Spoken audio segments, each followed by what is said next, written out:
Hey guys, welcome to my channel. जैसे कि आप लोग जानते ही हैं कि आज से नवरात्रि शुरू हो गए हैं।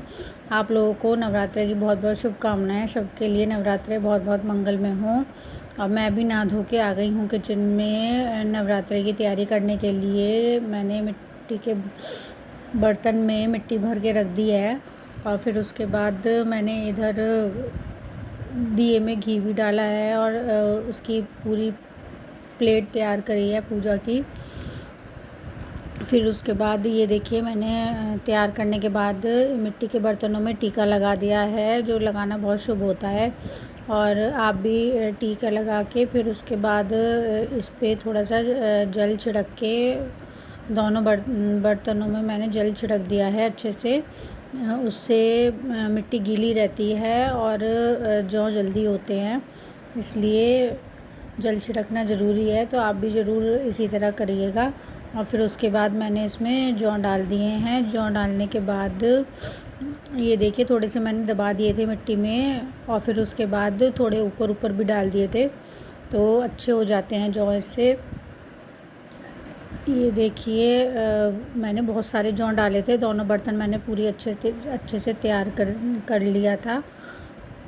तो फिर उसके बाद मैंने इसके ऊपर आँख का पत्ता रख दिया था। आँख के पत्ते से ढक के रख दो तो जौ जल्दी हो जाते हैं, ऐसा मानते हैं, पर मुझे तो ये पता नहीं है सब कुछ।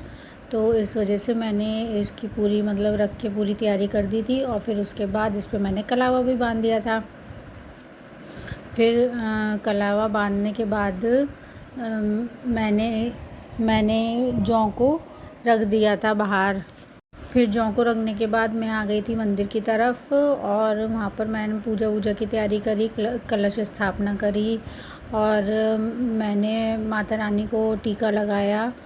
फिर कलश सीधा रखने के बाद, ताकि वो हिले डुले नहीं तो फिर गिरने का भी डर रहता है, तो इस वजह से फिर उसके बाद मैंने टीका लगाया। टीका लगाने के बाद मैंने दिया जलाया और फिर माता रानी की आरती करी। फिर उसके बाद धूप दीप जला के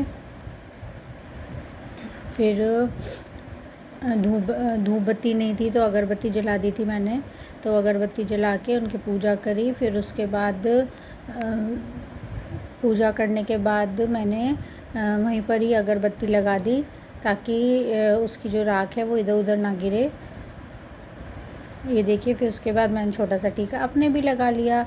अपने लगाने के बाद फिर मैं दुर्गा सप्तशती का पाठ करती हूँ, इसलिए पाठ करने के लिए बैठ गई थी। Bye bye.